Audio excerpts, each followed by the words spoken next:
The elegant cursive handwriting seemed to float off the cream-colored stationery as I read, "Lawrence has been lying to you for years. What happened to Eloise Tremaine wasn't an accident."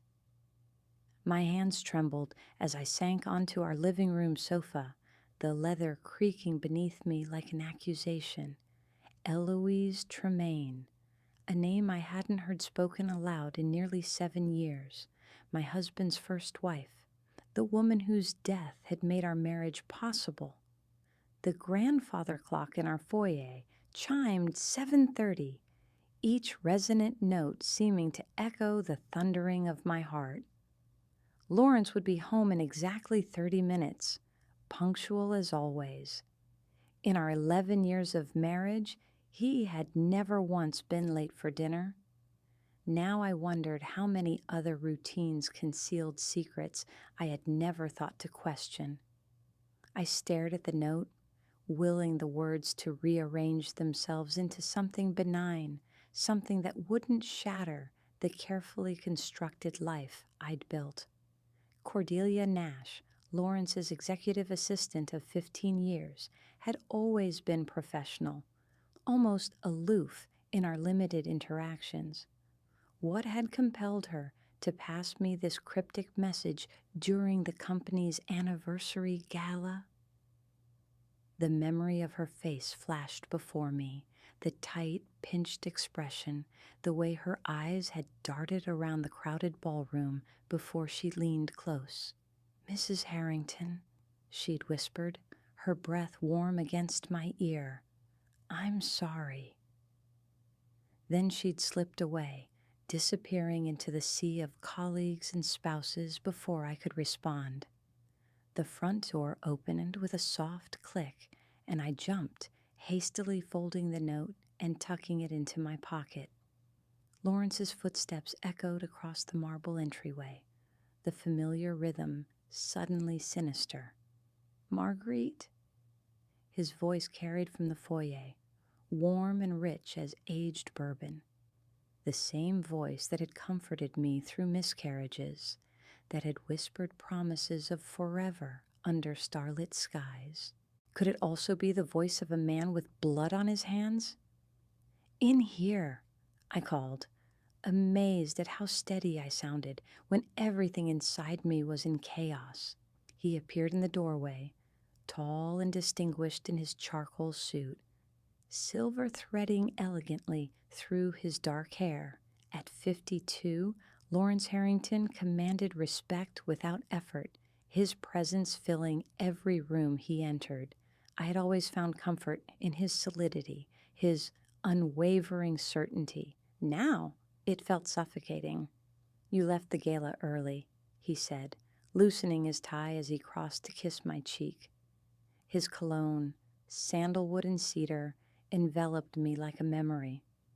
"Cordelia mentioned you seemed unwell." My pulse quickened at the mention of his secretary.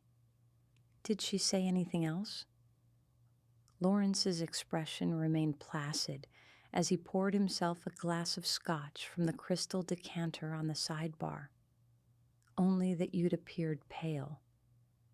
"Are you feeling all right? You've been working too hard on that charity auction."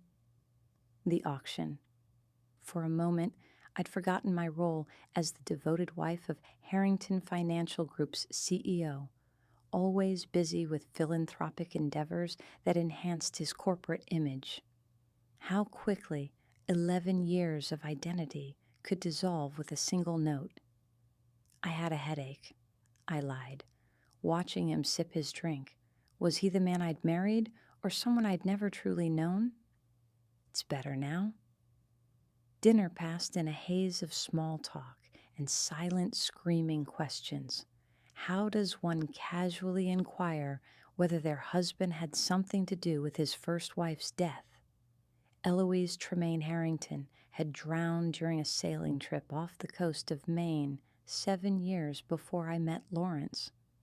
A tragic accident, he'd told me during our courtship, his voice heavy with old grief. The police investigation had concluded the same. But now, doubt crept through my mind like poison. I picked at my salmon as Lawrence discussed quarterly projections and board meeting agendas, nodding in all the right places while my thoughts spun wildly. I ran into Cordelia today, I said suddenly, interrupting his monologue about market fluctuations. Lawrence's fork paused halfway to his mouth. At the gala, yes. She seemed concerned about something. He set his fork down carefully, blue eyes studying me with an intensity that made my skin prickle. Cordelia has been under considerable stress with the merger. I've suggested she take some time off. That's generous of you. She's been invaluable to the company. His voice held no inflection, his face a perfect mask of professional concern. Nearly 2 decades of loyalty deserves recognition. I nodded, swallowing against the tightness in my throat. Will she be at the office tomorrow? I don't believe so. She mentioned personal matters requiring her attention.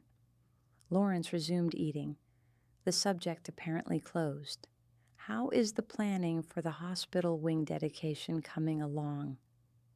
The abrupt change of topic wasn't unusual for my husband, who compartmentalized his life with surgical precision, but now it felt calculated, a deliberate redirection. I answered mechanically, my mind racing to formulate a plan. If Cordelia wouldn't be at the office tomorrow, I needed to find her elsewhere. She had opened this Pandora's box. She couldn't leave me alone with the demons that had escaped.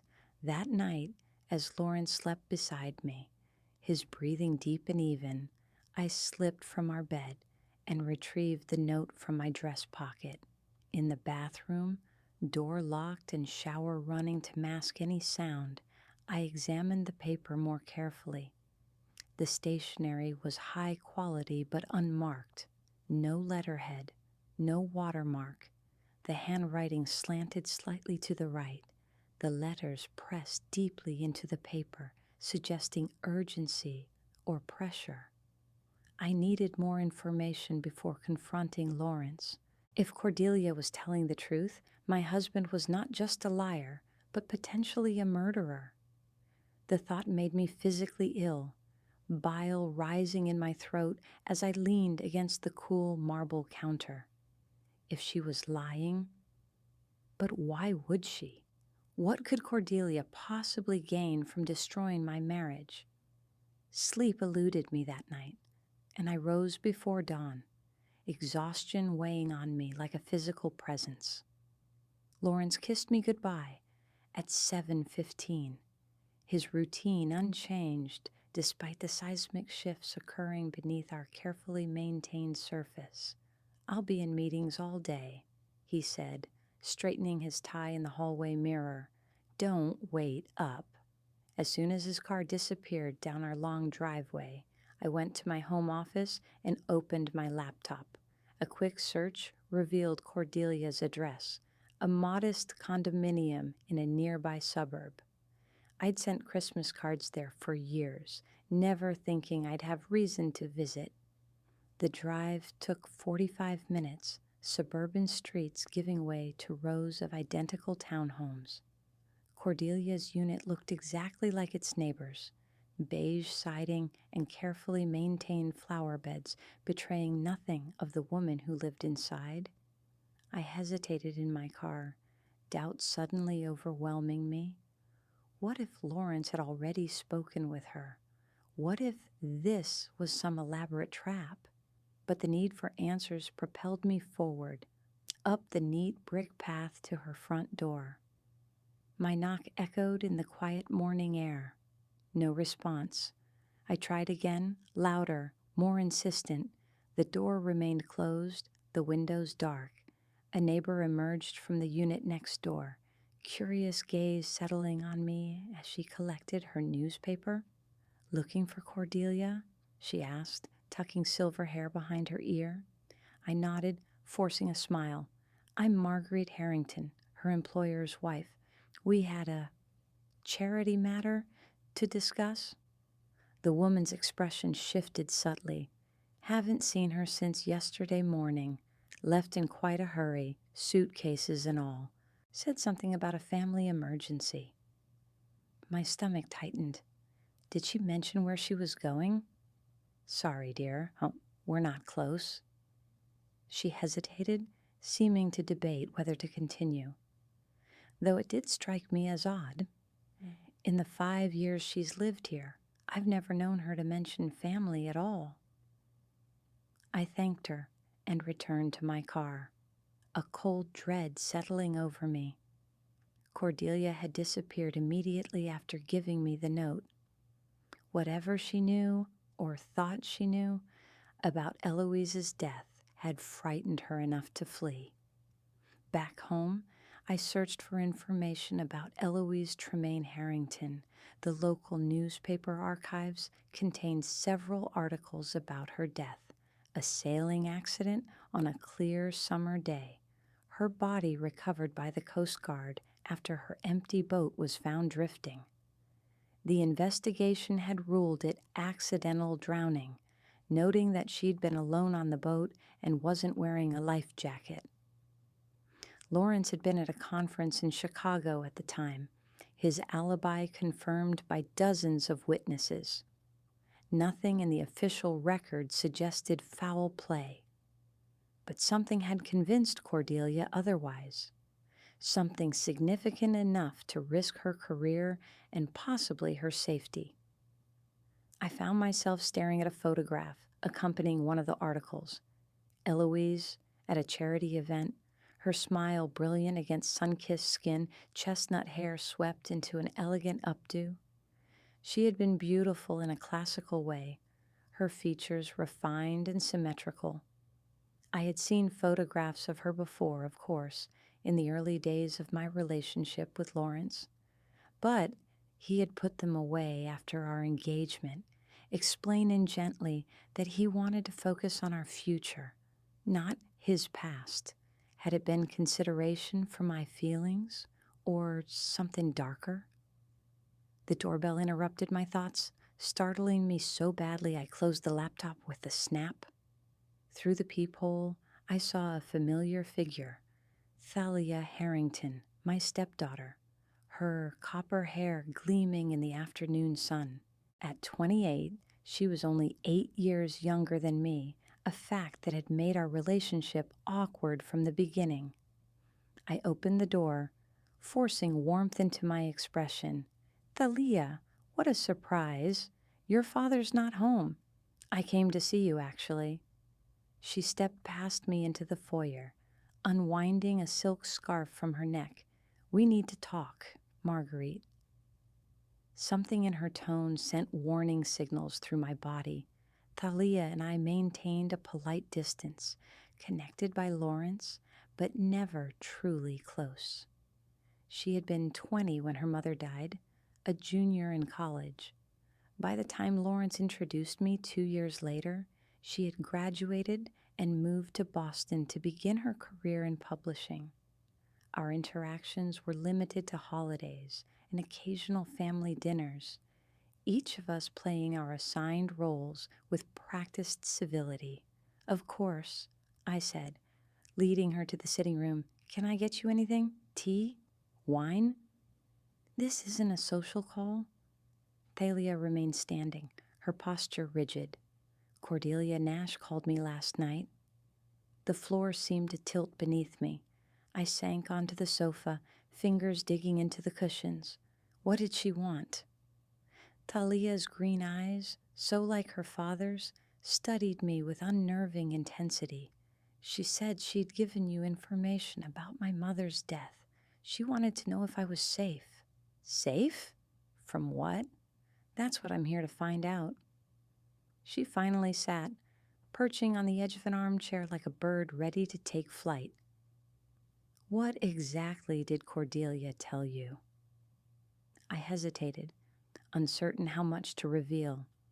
Thalia had lost her mother tragically.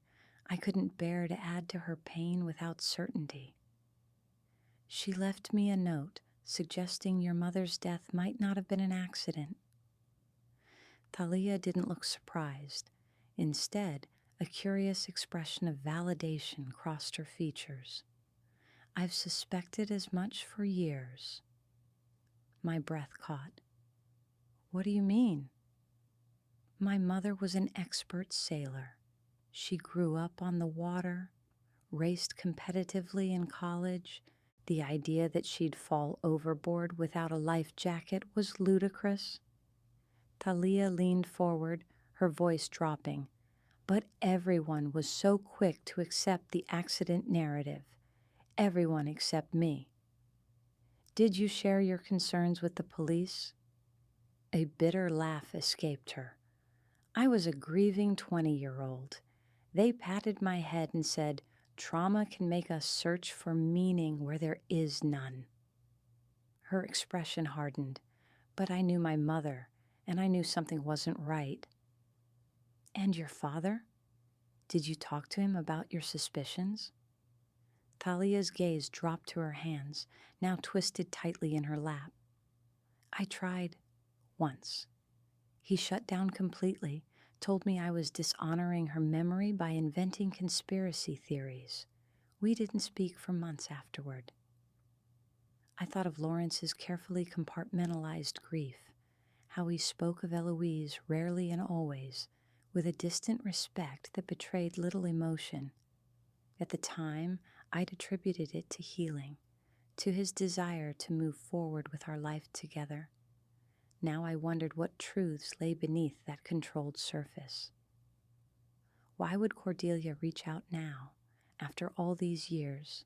I asked. That's what I need to know. Thalia fixed me with a penetrating stare. She said she had proof, Marguerite, concrete evidence that my mother was murdered. The word hung in the air between us, ugly and undeniable. Murder. Not an accident, not a tragic mishap, but a deliberate taking of life. What kind of proof? My voice sounded distant to my own ears. She wouldn't say over the phone. She was terrified, kept saying she'd already risked too much by contacting you. Thalia stood abruptly, pacing the elegant room that suddenly felt like a stage set. We need to find her. She's gone. Left town yesterday, according to her neighbor. I know where she might have gone. Thalia pulled out her phone, scrolling rapidly. She mentioned a family cabin in Vermont where she feels safe. I looked up property records last night. There's a place near Stowe listed under her grandmother's name, Imogene Nash.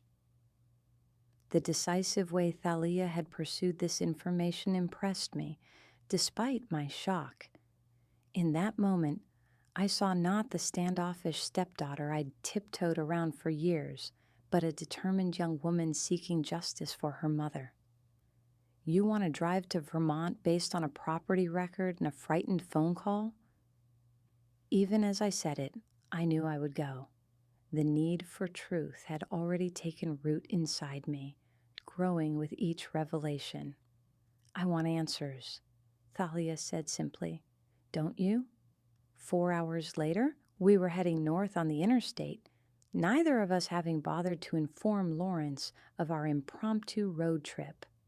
Thalia drove, her hands competent and sure on the wheel, while I stared out the window at the passing landscape, autumn colors blurring into a tapestry of red and gold. Tell me about your mother, I said, breaking a lengthy silence. Lawrence rarely speaks of her. Thalia's profile remained impassive, but I noticed her grip tightened slightly on the steering wheel. She was brilliant. Graduated top of her class at Wellesley, could have had any career she wanted, but she chose to support my father's ambitions instead, became the perfect corporate wife. A note of bitterness crept into her voice. She threw the right parties, sat on the right boards, all while making it look effortless. You admired her, I observed. I loved her, Thalia corrected, shooting me a quick glance. But I didn't always understand her choices. She had so much potential, so many dreams of her own. I thought of my own life, the similar choices I'd made after marrying Lawrence, the architecture career I'd put on hold, the gradual assumption of the role his position required. Had Eloise felt the same quiet resentment I sometimes experienced, the nagging sense of identity slipping away? Were they happy? I asked, then wished I could retract the question. It seemed invasive, inappropriate. To my surprise, Thalia answered thoughtfully. They presented a united front to the world, the perfect power couple. She signaled for an exit, guiding the car onto a smaller highway that wound through dense forest. But there were tensions beneath the surface. Mom began talking about going back to school the year before she died. Dad wasn't supportive. I digested this, trying to reconcile it with the man I knew. Lawrence had always encouraged my charity work, my community involvement. But when I'd mentioned resuming my architecture practice 3 years ago, his response had been subtly discouraging, concerns about stress, about dividing my attention, about the demands of his position, requiring a wife who could focus on supporting his career. I had acquiesced, telling myself it was a mutual decision. Now I wondered if I'd merely followed a script Eloise had already performed. Why did Cordelia contact me instead of going to the police? I asked, as the road narrowed, houses becoming more scattered among the trees. Thalia's expression darkened. My father has considerable influence in our hometown. The police chief golfs with him weekly. The mayor attends his fundraisers. If Cordelia has evidence of wrongdoing, she'd be smart to secure it before making any official accusations. The implication was clear. If Lawrence had somehow been involved in his first wife's death, he had both motive and means to silence anyone threatening to expose him, including his loyal secretary of 15 years, including me. The thought sent a chill through me as Thalia turned onto a gravel road, trees closing in on either side like sentinels.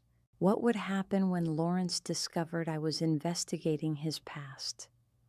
Would the man who had held me through nights of grief after my miscarriages, who knew every vulnerability I possessed, turn that intimate knowledge against me? The cabin appeared suddenly through the trees, a modest structure of weathered wood and stone, smoke curling from its chimney against the darkening sky. A single car was parked in front, a practical sedan I recognized as Cordelia's. She's here, Thalia said, relief evident in her voice as she pulled up beside the other vehicle. Now we get answers. We approached the cabin cautiously, the gravel crunching beneath our feet seeming unnaturally loud in the forest quiet. I raised my hand to knock, but Thalia stepped past me, trying the door handle directly. It swung open, revealing a cozy interior lit by the warm glow of a fireplace. "Cordelia?" Thalia called, stepping inside. "It's Thalia Harrington. Marguerite is with me."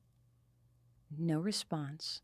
The cabin consisted of a single large room with a kitchenette along one wall, a sleeping loft accessible by a wooden ladder, and a stone fireplace dominating the opposite end. A fire burned steadily in the grate, but the space felt empty of human presence. Maybe she stepped out, I suggested, though unease crawled along my skin. Why leave the door unlocked? Why abandon a fire burning? Thalia moved toward a wooden desk positioned beneath a window overlooking the surrounding forest. Papers were scattered across its surface, along with a laptop and what appeared to be financial records. She was working on something, Thalia said, scanning the documents. These are Harrington financial records, transaction histories, account transfers. She picked up a particular sheet, her expression sharpening. This is from 7 years ago, the month before my mother died. I joined her, examining the complex spreadsheets and bank statements. Financial documents had never been my strength. Lawrence handled our money, providing me with credit cards and accounts I never questioned. But even to my untrained eye, the highlighted transactions seemed unusual. Large sums moving between accounts with coded designations rather than names. "What are we looking at?" I asked. Thalia's finger traced a series of transfers. "It looks like my father was moving significant amounts of money through offshore accounts. 3 million here, 5 million there." Her voice tightened. The final transfer was made the day after my mother's funeral. I stared at the evidence of financial machinations I'd never suspected, trying to find an innocent explanation. Your father manages enormous sums for his clients. Couldn't these be legitimate business transactions? "These aren't client accounts." Thalia pointed to a notation at the top of one statement. This was their personal portfolio, and look at the timing. The transactions began approximately 6 months before Eloise's death and culminated shortly after. I couldn't deny the suspicious pattern, but my mind rebelled against the implication. The Lawrence I knew was ambitious, occasionally cold in business matters, but fundamentally ethical. He wouldn't embezzle. He wouldn't kill, would he? A loud thud from outside startled us both. Talia moved to the window, peering into the gathering darkness. "There's someone by the woodpile," she whispered. "I think it's Cordelia." We hurried outside, where the temperature had dropped with the sun, our breath visible in cloudy puffs. A figure stood with her back to us, arranging split logs in a neat stack. "Cordelia?" I called. She turned, and recognition flooded her features, not with relief, but with naked fear. "You shouldn't be here," she said, dropping a log to the ground. "Either of you. It isn't safe." "You left me a note?" I reminded her, advancing slowly as if approaching a frightened animal. "You said my husband lied about Eloise's death. I need to know what you meant." Cordelia glanced nervously toward the tree line, then back at us. She was a slender woman in her mid-40s, her usual corporate polish replaced by jeans and a heavy sweater. Without her carefully applied makeup and structured clothing, she looked smaller, more vulnerable. "Inside," she said curtly, "quickly." Once back in the cabin, she bolted the door and drew thick curtains across all windows. Her movements were precise but tinged with urgency, the actions of someone who had learned to function despite persistent fear. "I shouldn't have involved you," she said, turning to face us. "It was selfish and dangerous, but I couldn't bear it anymore. The pretending, the complicity." "Complicity in what?" Thalia asked, her voice hard with suppressed emotion. Cordelia sank into a chair by the fire, suddenly looking exhausted. "Your mother discovered something she wasn't meant to know, about Lawrence, about the company. She confronted him, threatened to go public." My heart raced. "And you believe he silenced her?" "I know he did." Cordelia's gaze lifted to mine, steady despite the tremor in her hands. "He didn't do it himself, but he arranged it, paid for it." "That's a serious accusation," I said, struggling to maintain composure when everything inside me wanted to scream denial. "What proof do you have?" Cordelia reached for her laptop, typing rapidly. "I've worked for Lawrence for 15 years. I know every aspect of his business, every account, every contact." The screen illuminated her face with a bluish glow as she pulled up files. 3 months before Eloise died, she came to the office unexpectedly. Lawrence was out, but she needed some tax documents from his private safe. As his wife, she had access. I remember that day, Thalia said quietly. She was upset when she came home. Cordelia nodded. She found financial records showing Lawrence had been siphoning funds from the company for years. Millions of dollars diverted to personal accounts, disguised as investment losses. It was sophisticated embezzlement, and she recognized it immediately. The revelation struck me like a physical blow. Lawrence, whose integrity in business was legendary, whose ethical standards were supposed to be unimpeachable, a thief? Eloise was no fool, Cordelia continued. She knew what it meant for the company, for their future, if this became public, but she was also unwilling to be complicit in fraud. She confronted him, demanded he return the money and resign. How do you know this? I asked, because I overheard their final argument the night before she died. Cordelia's voice dropped, heavy with the weight of long-held secrets. I was working late. They didn't know I was there. Eloise threatened to go to the board with evidence if he didn't comply. Lawrence told her she was being hysterical, that she didn't understand the complexities of high finance. Talia made a small, pained sound. I reached for her hand instinctively, surprised when she didn't pull away. The next morning, Cordelia continued, Lawrence announced he was flying to Chicago for an emergency meeting. Eloise called the office later, said she was going sailing to clear her head. She sounded resolved, like someone who had made a difficult decision and was at peace with it. She was going to expose him, Talia whispered. She chose integrity over protecting him. Cordelia nodded.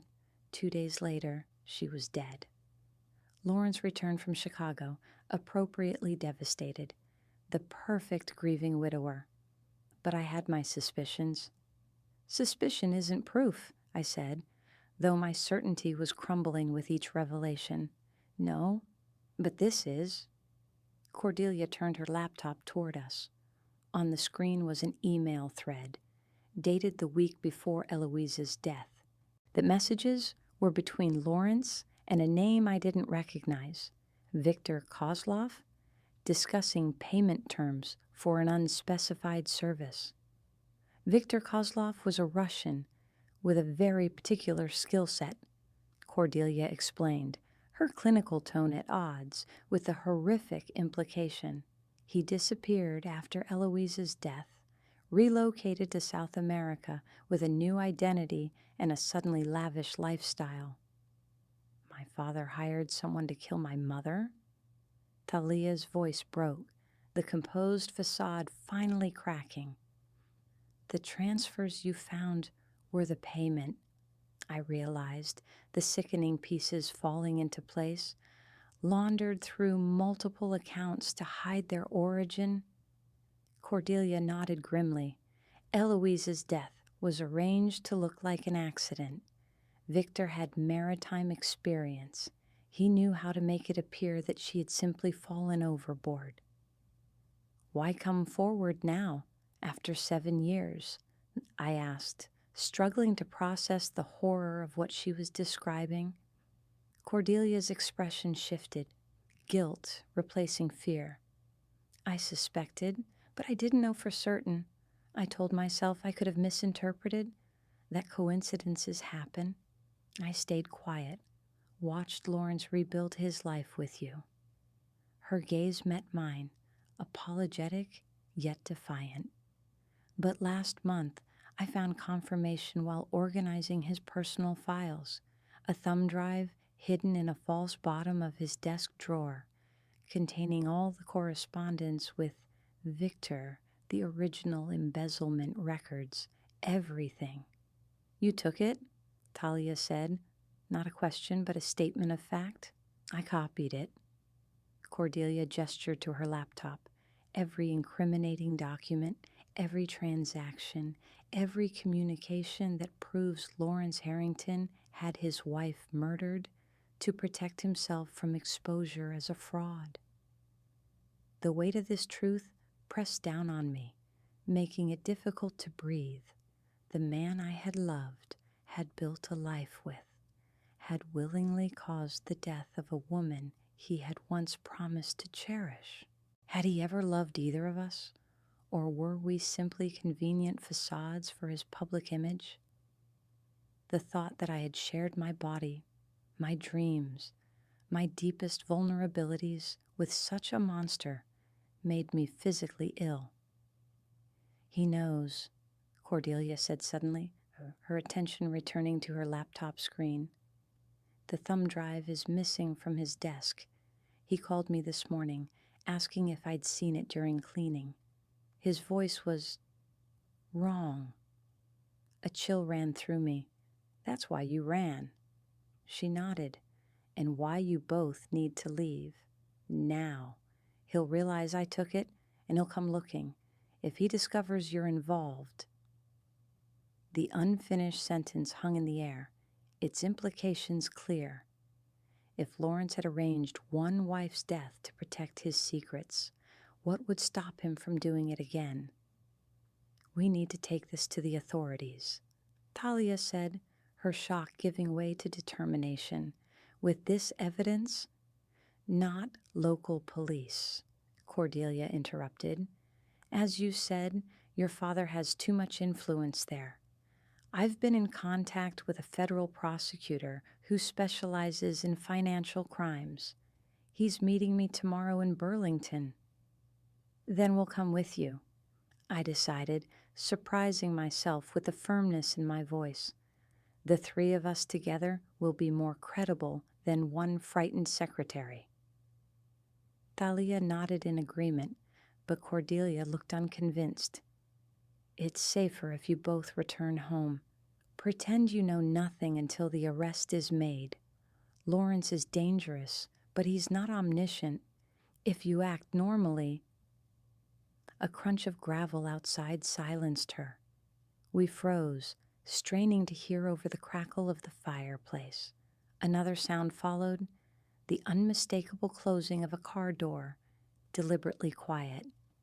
Is anyone else coming? I whispered, panic rising in my throat. Cordelia shook her head, face draining of color. She moved swiftly to her laptop, ejecting a small drive and pressing it into my hand. Take this. It's everything. Get out through the back door into the woods. There's a trail that leads to the main road. What about you? Thalia asked. I'll stall him. Cordelia's voice was steady despite the terror in her eyes. Buy you time to escape. Go now. I wanted to argue, to insist we stay together, but footsteps on the porch silenced any protest. Thalia grabbed my arm, pulling me toward the cabin's rear exit. We slipped out into the cold night, the door closing silently behind us as we heard knocking at the front. The forest was a black void, the only illumination coming from a sliver of moon partially obscured by clouds. Thalia led the way, her phone's dim flashlight barely penetrating the darkness as we stumbled down what might generously be called a path. Behind us, the cabin remained quiet. No shouts, no sounds of confrontation. The silence was somehow more terrifying than any disturbance would have been. We need to reach the road, Talia whispered, her breath visible in the cold air. Find help. We moved as quickly as the unfamiliar terrain allowed, branches snagging at our clothing, roots threatening to trip us with every step. The thumb drive felt impossibly heavy in my pocket, physical proof of my husband's murderous betrayal. A gunshot shattered the night silence, the sound echoing through the trees like thunder. We froze, horror washing over us in a paralyzing wave. Oh, God, Talia choked out. Cordelia, we have to keep moving, I urged, though every instinct screamed to run back, to help somehow. We can't let her sacrifice be for nothing. Tears streaming down her face, Thalia nodded and resumed our desperate flight. The path widened slightly, becoming more defined as it descended toward what I hoped was the main road. My mind raced with terrible possibilities. Had Lawrence truly killed Cordelia? Would he hunt us through these woods like animals? Had he come alone, or were others with him? We had nearly reached what appeared to be the edge of the forest when headlights swept across the trees ahead, a vehicle moving slowly along the road, searching. "Down!" Talia hissed, pulling me into a crouch behind a fallen log. The car passed slowly, its high beams cutting through the trees, illuminating our hiding place for one heart-stopping moment before continuing on.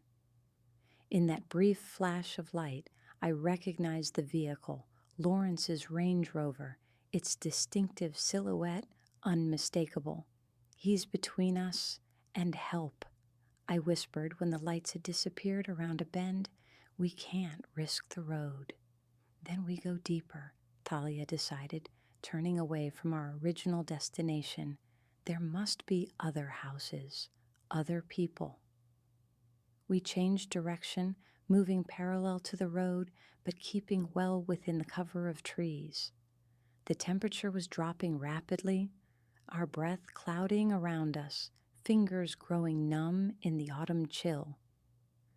Neither of us was dressed for an extended trek through forest in near-freezing conditions. Thalia in a light jacket, me in the sweater and slacks I'd hastily changed into before our drive north. "I can't believe this is happening," Thalia said after we'd walked in silent for what felt like hours. "My father, a murderer." "I keep thinking this is some elaborate nightmare," I admitted, "that I'll wake up and find myself back in our bed with the man I thought I knew sleeping beside me. I've spent 7 years grieving my mother, blaming myself for not being there, for not somehow preventing her accident." Thalia's voice cracked, all while having Sunday dinners with her killer. The raw pain in her words cut through me. I had been so focused on my own sense of betrayal that I'd almost forgotten the deeper wound Thalia carried, the daughter who had lost her mother to her father's calculated cruelty. "I'm so sorry, Thalia," I said, inadequate words for an unfathomable hurt. "If I had known—" "You couldn't have known," she interrupted. "He fooled everyone, including me." A distant engine sound halted our conversation. The Range Rover was returning, moving more slowly this time, its lights sweeping methodically across the landscape. "He's searching the area," I whispered. "He knows we're out here." We pressed ourselves against the rough bark of a large pine, its branches providing meager concealment as the vehicle crawled past on the road below. Through the trees, I caught a glimpse of Lawrence's profile behind the wheel, his expression focused, determined. He looked exactly as he did when tackling a challenging business problem, methodical, patient, utterly committed to finding a solution. Except this time, we were the problem he sought to eliminate. When the sound of the engine faded, we continued our desperate journey through the darkened forest. My mind worked frantically, trying to formulate a plan beyond simple survival. The thumb drive in my pocket contained evidence that could destroy Lawrence, but only if we lived to deliver it to authorities. How far would he go to prevent that? The answer came too soon. A sharp crack echoed through the trees, not a gunshot this time, but the distinct sound of a branch breaking beneath someone's foot. Not far behind us. "He's in the woods," Talia whispered, terror making her voice almost inaudible. We increased our pace, abandoning caution for speed, no longer concerned about the noise of our passage. Better to put distance between us and our pursuer than to move silently but slowly. The trees began to thin, and suddenly we emerged onto the shore of a small lake, its dark waters reflecting the clouded night sky. The unexpected open space left us feeling exposed, vulnerable. We need to follow the shoreline, Talia decided, already moving along the water's edge. There might be houses, or at least boats we could use. I followed, my mind reeling with the surreal horror of our situation. 24 hours ago, I had been preparing for a corporate gala, selecting jewelry to complement my evening gown, anticipating nothing more threatening than polite small talk with Lawrence's colleagues. Now, I was fleeing through the wilderness from the man who had shared my bed for over a decade. A rustle of movement from the tree line sent us diving behind a cluster of rocks. A flashlight beam swept the shoreline, methodical and patient. I caught my breath, pressing closer to Thalia as the light passed just feet from our hiding place. Marguerite. Lawrence's voice carried clearly across the still water. I know you're out here. This is all a terrible misunderstanding. Neither of us moved, scarcely breathing as his footsteps crunched on the rocky shore. Cordelia Nash has been embezzling from the company for years, he continued, his tone reasonable, concerned. When I confronted her, she invented wild accusations to deflect blame. She's manipulating you both. The calculated lie would have been convincing if we hadn't seen the evidence ourselves, if we hadn't heard the gunshot that likely ended Cordelia's life. Please, come out so we can discuss this rationally, Lawrence called. It's freezing out here. You'll both get sick. The bizarre normalcy of his concern made the situation all the more terrifying.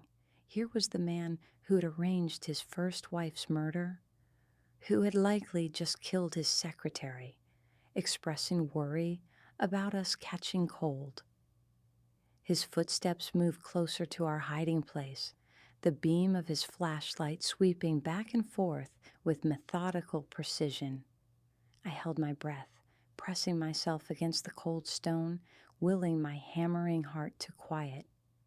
Beside me, Thalia trembled, whether from fear or the biting cold I couldn't tell. The light paused just above our position. One more sweep downward would reveal us. A sound from the opposite shore, a splash, perhaps a fish jumping or a night creature entering the water, drew Lawrence's attention. The beam swung away, and his footsteps receded as he moved to investigate the disturbance. Now, Talia whispered, already rising into a crouch, while he's distracted. We abandoned our hiding place, moving in the opposite direction along the shoreline, staying low and close to the water's edge, where the sound of gentle waves might mask our movement. The lake curved around a small peninsula, providing temporary visual cover from where Lawrence had been standing. There's something ahead, I murmured, pointing to a dark shape silhouetted against the water. As we approached, it resolved into a small structure, a boathouse, its weathered boards silvery in the faint moonlight. The door was secured with a simple padlock, rusty from exposure to the elements. Thalia examined it briefly, then grabbed a rock from the shore and brought it down hard against the lock's mechanism.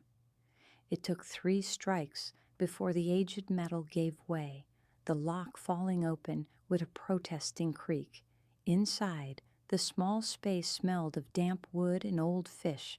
A rowboat rested on a wooden ramp leading down to a small opening that accessed the lake.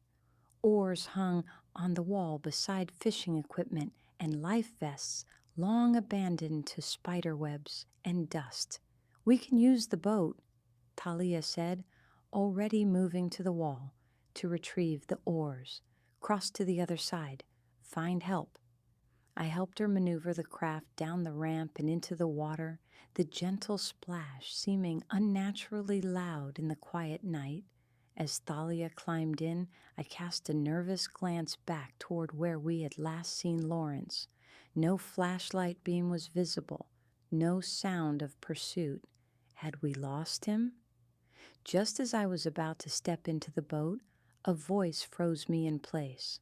"I'm disappointed, Marguerite." Lawrence stood in the boathouse doorway, flashlight in one hand, something darker and more threatening in the other.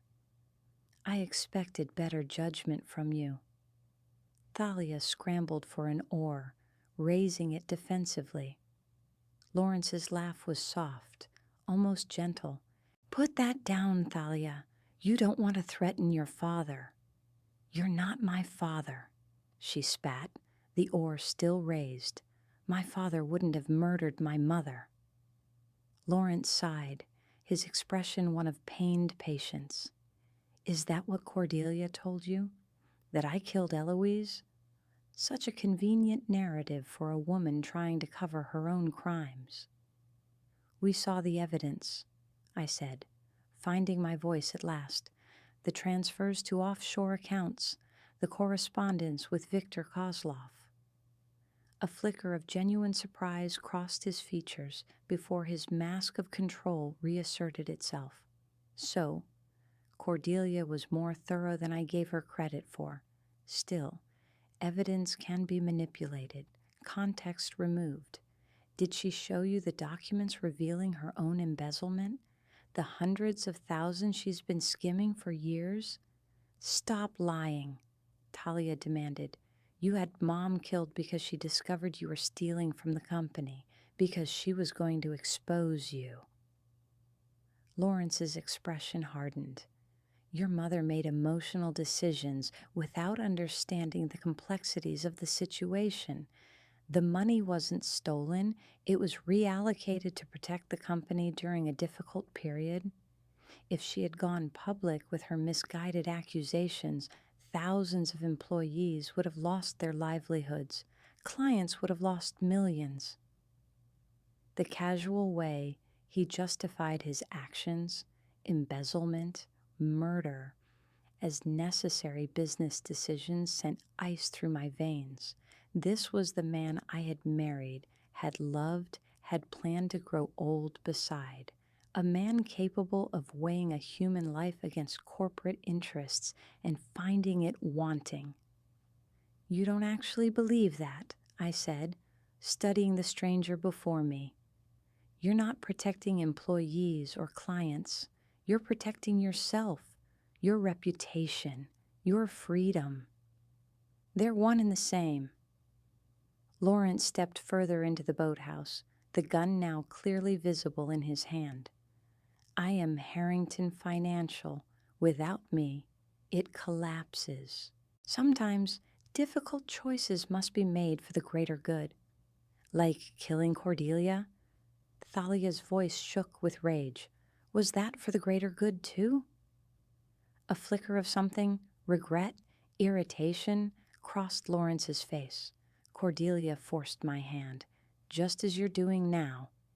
He raised the gun, pointing it not at Thalia but at me. "Get out of the boat, Thalia. This doesn't have to involve you." "If you hurt her, I'll spend the rest of my life making sure everyone knows what you did," Thalia said, shifting to place herself between Lawrence and me. "I'll never stop." "She's not your family," Lawrence said, a note of genuine confusion in his voice. "She's just a woman I married. You're my daughter, my blood. Why would you protect her over me?" The question revealed the fundamental emptiness at Lawrence's core, his inability to comprehend loyalty based on anything but obligation or self-interest. He couldn't understand why Thalia would risk herself for someone she had no blood connection to, no fundamental duty toward. Because she's a human being, Thalia answered, her voice steadier now, and because you taught me that family protects each other. Ironic, isn't it? Lawrence's expression darkened, patience visibly thinning. Enough of this. Get out of the boat, both of you. Now. I exchanged a glance with Thalia, a silent communication passing between us. In that moment, the awkward distance that had defined our relationship dissolved, replaced by a terrible understanding. We were bound now, not by Lawrence, but by our determination to survive him, to expose him. All right, I said, stepping carefully over the edge of the boat and onto the wooden ramp. Just don't hurt her, please. Lawrence's attention shifted momentarily to me, his guard lowering slightly. It was the opening Thalia had been waiting for. In one fluid motion, she swung the oar, connecting solidly with Lawrence's arm. The gun discharged, the bullet splintering wood inches from my feet as Lawrence stumbled backward. Go, Thalia shouted, already pushing the boat away from the ramp with the oar. Push off! I shoved the craft with all my strength, sending it sliding into the dark water. Lawrence recovered quickly, lunging for me as I attempted to follow the boat. His hand closed around my ankle, yanking me backward onto the hard wooden ramp. Pain exploded in my temple as my head struck the edge. Marguerite! Thalia's cry seemed distant, muffled by the ringing in my ears. I fought against Lawrence's grip, kicking out blindly. My foot connected with something solid, his jaw perhaps, and suddenly I was free. I scrambled toward the water, barely registering the cold as I plunged in, swimming desperately for the boat now several yards away. Behind me, I heard Lawrence cursing, the splash of him entering the water in pursuit. Thalia was leaning over the boat's edge, arm extended toward me. Our fingers brushed, then connected. She pulled with surprising strength, helping me heave my sodden body over the side and into the small craft. He's coming, I gasped, water streaming from my clothes as I collapsed into the bottom of the boat. Thalia needed no further prompting. She dug the oars into the dark water, propelling us away from shore with powerful strokes. Lawrence's shape became a dark silhouette against the boathouse, then disappeared altogether as we moved further into the lake. Do you think he'll follow? I asked through chattering teeth, the combination of night air and wet clothing rapidly draining my body heat. Not in the water, Thalia said grimly, continuing to row, but he'll find another way around the lake. We need to reach the far shore quickly. I nodded, then realized she probably couldn't see the gesture in the darkness. Here, I said instead, fumbling for the second oar. Let me help. Despite my shivering, I managed to synchronize my strokes with Thalia's, doubling our speed across the still waters. The lake was perhaps half a mile across at this point, the far shore a darker line against the night sky. I'm sorry, I said after several minutes of silent rowing, about your mother, about not seeing the truth about Lawrence sooner. Thalia didn't immediately respond, her breathing steady as she pulled against the water. When she finally spoke, her voice was quiet but determined. For years, I blamed myself for not protecting her somehow, for not being there when she needed me. A pause, filled only by the soft splash of oars. Now I'm here, and this time we're going to make him pay for what he did. The simple declaration, devoid of drama or embellishment, sealed a pact between us. We would survive this night. We would bring Lawrence Harrington to justice, not just for Eloise, but for Cordelia and for ourselves. The women who had trusted him, believed in him, only to discover the monster beneath the charming facade. We reached the opposite shore without sign of pursuit, beaching the small craft on a narrow strip of rocky land. The woods here were less dense, giving way to what appeared to be a maintenance road, likely used by the property owners around the lake. Which way? I asked, teeth still chattering despite our exertion.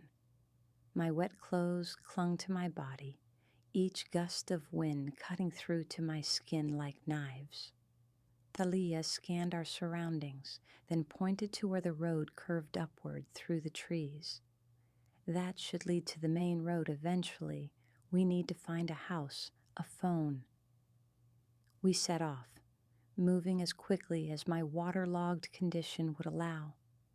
Every few minutes, Talia would glance back toward the lake, watching for signs of pursuit. The knowledge that Lawrence was out there, armed and determined, lent urgency to our steps, despite exhaustion setting in. "Look," Talia said suddenly, pointing ahead. "Lights." Through the trees, the warm glow of windows shone like beacons. A house, perhaps a quarter-mile up the road. Hope surged through me, temporarily overriding the cold and fear that had become constant companions. We increased our pace, the gravel crunching beneath our feet as we approached what appeared to be a substantial vacation home.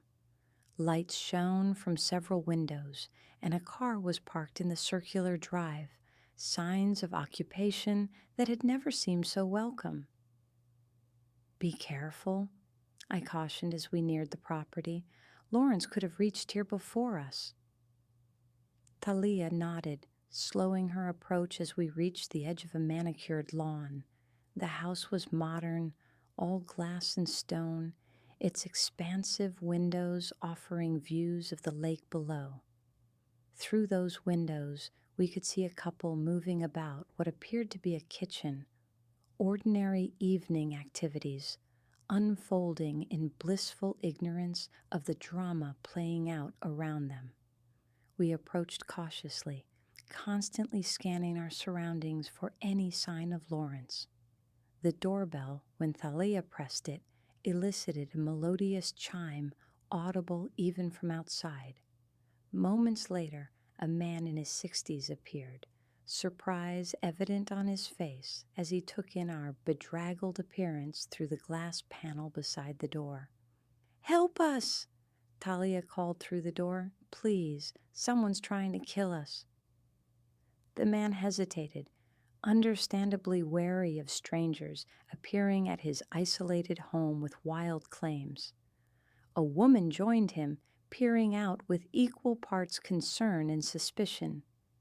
"My name is Thalia Harrington," Thalia continued, her voice steadier than I would have thought possible given our circumstances. "This is my stepmother, Marguerite. My father murdered my mother 7 years ago, and now he's after us. Please, we need to call the police." Something in her desperate sincerity must have convinced them. The door opened, though the man remained positioned to close it quickly if necessary. "You're soaking wet," the woman observed, her gaze fixing on me. "Come in before you freeze to death. Walter, get some blankets." Relief nearly buckled my knees as we stepped into the warmth of the house. The man, Walter, disappeared briefly, returning with thick blankets that he handed to us with gruff concern. "Now, what's this about someone trying to kill you?" he asked as his wife led us to a sitting area near a blazing fireplace. Between shivers, we explained the situation. Cordelia's note, the evidence of Lawrence's crimes, our flight through the forest, and the confrontation at the boathouse. I produced the thumb drive from my pocket, miraculously still intact despite my plunge into the lake. "My God!" the woman, who had introduced herself as Patricia, exclaimed. "We need to call the police immediately."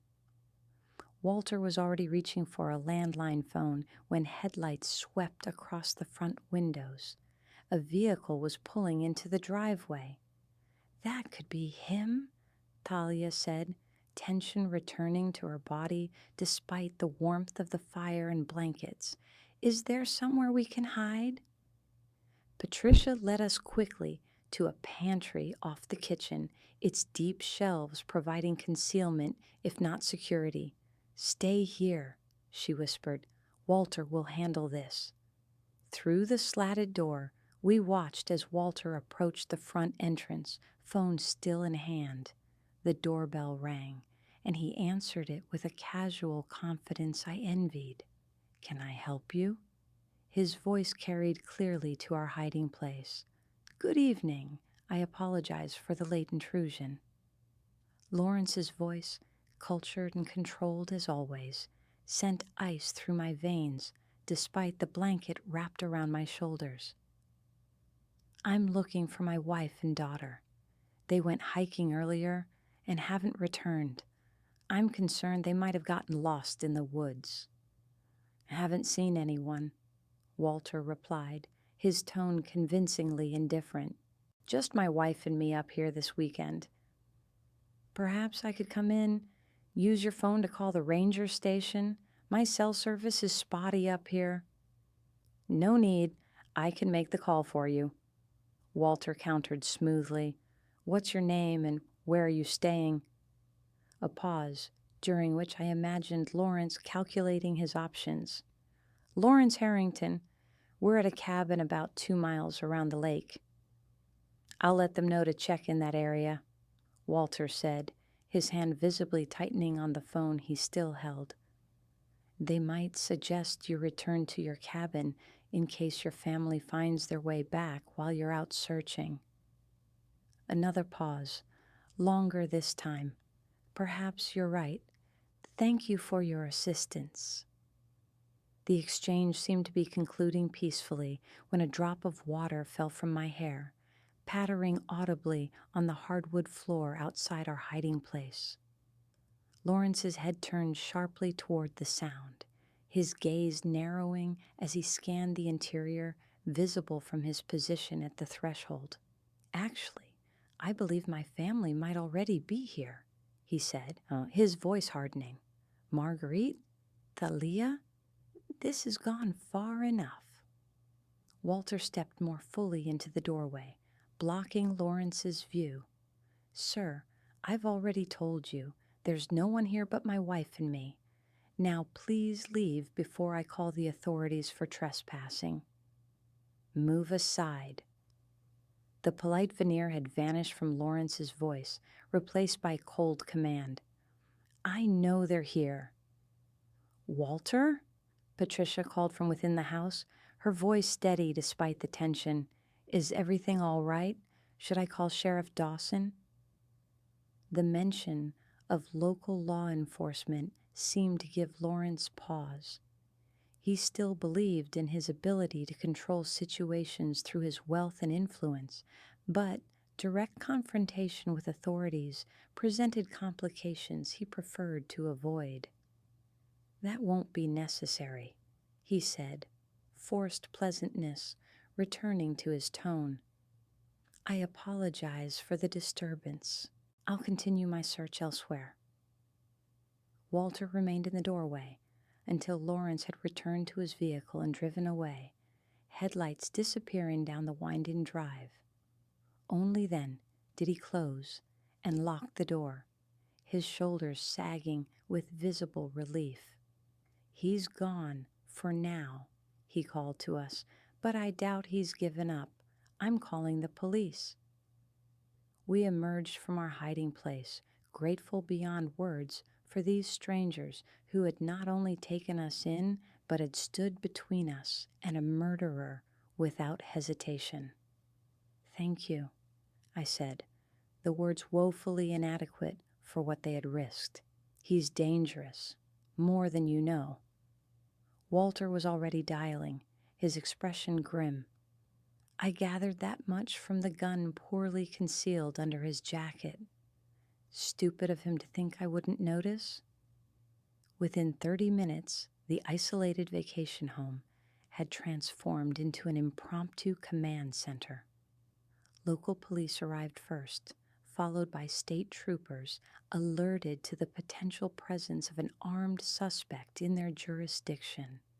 The thumb drive was secured as evidence, our statements taken with professional efficiency by officers who, to my relief, showed no sign of the influence Lawrence supposedly wielded.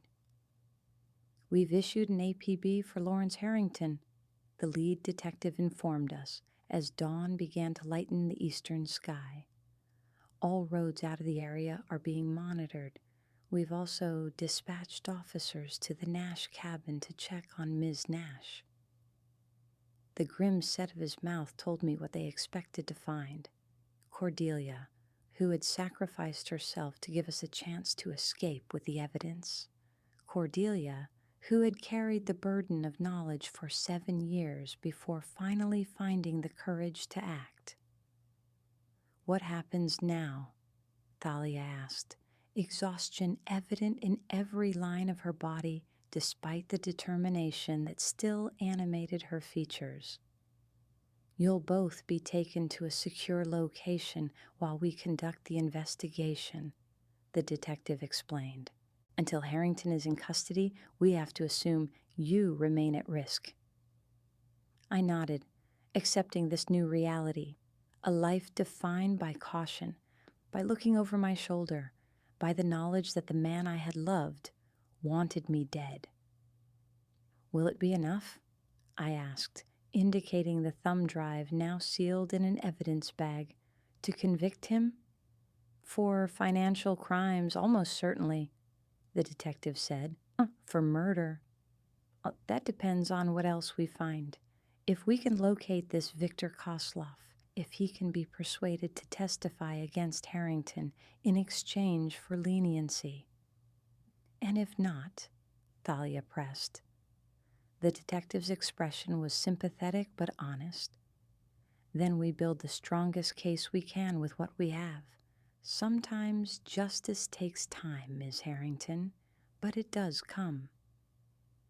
As morning fully arrived, we were escorted to separate police vehicles for transport to what they assured us was a secure facility in Burlington. Through the car window, I watched the peaceful landscape pass by, forests and lakes that had witnessed our desperate flight just hours before, now serene in the golden light of early day. My life had irrevocably changed in the span of a day and night. The comfortable certainties I had built with Lawrence, our home, our social circle, our shared future, all revealed as elaborate constructions hiding a terrible truth. I had been married to a stranger, a man capable of arranging his wife's murder to protect his reputation and freedom.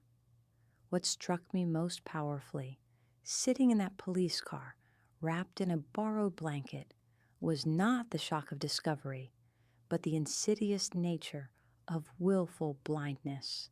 Had there been signs I had ignored? Moments when Lawrence's mask had slipped, revealing the coldness beneath? How much had I chosen not to see in order to preserve the life I had built? 3 months later, I sat in a federal courthouse, watching as Lawrence Harrington was led into the room in handcuffs. He had been apprehended attempting to cross the Canadian border 2 days after our escape from the lakeside cabin. Cordelia Nash had indeed been found dead, a single gunshot wound to the chest. The cabin had been partially burned, an apparent attempt to destroy evidence that had been thwarted by the arrival of police responding to Walter's call. The man who entered that courtroom bore little resemblance to the husband I had known. Prison had stripped away the polished exterior, leaving behind a gaunt, hollow-eyed stranger who scanned the gallery with a predator's calculation until his gaze found me. For a moment, the mask slipped completely, naked hatred blazing in eyes that had once looked at me with what I had believed was love. Beside me, Thalia reached for my hand, her grip firm and grounding. In the chaos that had followed Lawrence's arrest, as our lives had been dismantled and examined by investigators, prosecutors, and the relentless media, we had formed a bond neither of us had anticipated. Not quite friendship, not quite family, but something stronger than either. A connection forged in shared trauma and mutual determination to see justice done. The charges were read: first-degree murder in the death of Cordelia Nash, conspiracy to commit murder in the death of Eloise Tremaine Harrington, attempted murder, embezzlement, fraud, obstruction of justice. Lawrence maintained his innocence, his attorney arguing that the evidence was circumstantial, the accusations motivated by a disgruntled employee and a vindictive daughter. But the carefully constructed house of lies was collapsing rapidly. Victor Kozlov had been located in Argentina, living under an assumed identity but maintaining the expensive habits that had made him traceable. Faced with extradition and prosecution, he had agreed to testify against the man who had hired him to ensure Eloise Tremaine Harrington would never return from her final sailing trip. He'll spend the rest of his life in prison, the prosecutor assured us after a particularly grueling day of testimony. Between the financial crimes and the murders, there's no possibility of parole. It should have felt like victory. Instead, it felt like the painful lancing of a festering wound, necessary but excruciating, the beginning of healing rather than its completion. As spring yielded to summer, the trial continued its methodical progress. I testified about the note Cordelia had given me, about our flight through the Vermont wilderness, about the husband I had never truly known. Thalia spoke of her mother, of the suspicions she had harbored for years, of the father who had sacrificed his family for his reputation. Through it all, Lawrence remained impassive, his only displays of emotion coming when financial details were discussed, his elaborate schemes to hide money, his systematic looting of both the company and client accounts. Then his mask would slip, revealing flashes of the arrogance and entitlement that had driven him to murder rather than face exposure and disgrace. On a sweltering August afternoon, the verdict was finally delivered, guilty on all counts. Lawrence Harrington, once the embodiment of financial success and respectability, was sentenced to life imprisonment without the possibility of parole. As he was led from the courtroom for the last time, he turned to look at me once more. In his eyes, I saw not remorse, but calculation, as if even now he was searching for leverage, for weakness, for a way to regain control. "It's over," Thalia said as we left the courthouse, blinking in the harsh sunlight. "He can't hurt anyone else." But we both knew it wasn't truly over. The ripples of Lawrence's crimes would continue to spread, affecting countless lives beyond our own. The company was in receivership, its remaining assets being liquidated to partially compensate the clients whose trust and money had been abused. Former employees were scattered, some finding new positions, others struggling in an industry now wary of anyone associated with the Harrington name. And then there were the personal reckonings. My need to understand how I had failed to see the monster behind my husband's mask, Thalia's ongoing grief for the mother whose murder had gone unpunished for so many years, our shared acknowledgement that Cordelia's death might have been prevented had either of us recognized the truth sooner. 6 months after the verdict, I stood on the shore of that same Vermont lake, now peaceful under autumn sunlight. Beside me, Thalia scattered white roses across the water in memory of her mother and of Cordelia, whose sacrifice had ensured justice would finally be served. "Do you ever wonder," she asked, watching the flowers drift on the gentle current, "if you had never received that note, if we had never discovered the truth? Would it have been better to live in ignorance?" I considered the question carefully, thinking of the life I might have continued leading, comfortable, privileged, built on a foundation of blood and lies. "No," I said finally. "Truth, however painful, is always preferable to comfortable delusion. Your mother deserved justice. Cordelia deserved better than to carry that burden alone. We deserved to know who we were really dealing with." Thalia nodded, her expression thoughtful as she cast the last rose onto the water's surface. "He took so much from us, from all of us, but he didn't get to take our integrity. In the end, that's what separated us from him." As we turned to leave, I realized that perhaps this was the true legacy of Lawrence Harrington's crimes, not just the pain and destruction he had caused, but the unlikely bonds formed in their aftermath. Thalia and I, once awkward strangers connected only through a man neither of us had truly known, now walked together as survivors, as allies, as family chosen rather than assigned. The note that had started our journey toward truth remained in an evidence locker somewhere, its message delivered, its purpose fulfilled. What happened to Eloise Tremaine wasn't an accident. Those 8 words had shattered the carefully constructed illusion of my marriage, exposing the darkness at its core. But in that shattering had come a strange kind of freedom, the opportunity to rebuild on truth rather than deception, to form connections based on genuine understanding rather than convenient facades. As Thalia and I walked away from the lake, leaving the floating roses as our memorial to the women who had paid the ultimate price for Lawrence Harrington's ambition, I felt something unexpected emerge from the wreckage of the past year. Not closure. That simplistic concept had no place in the complicated aftermath of betrayal and murder. Not happiness.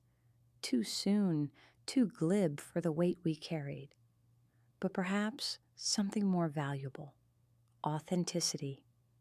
The knowledge that whatever came next, it would be built on foundations of truth, however painful, rather than the elegant lies that had structured my life with Lawrence.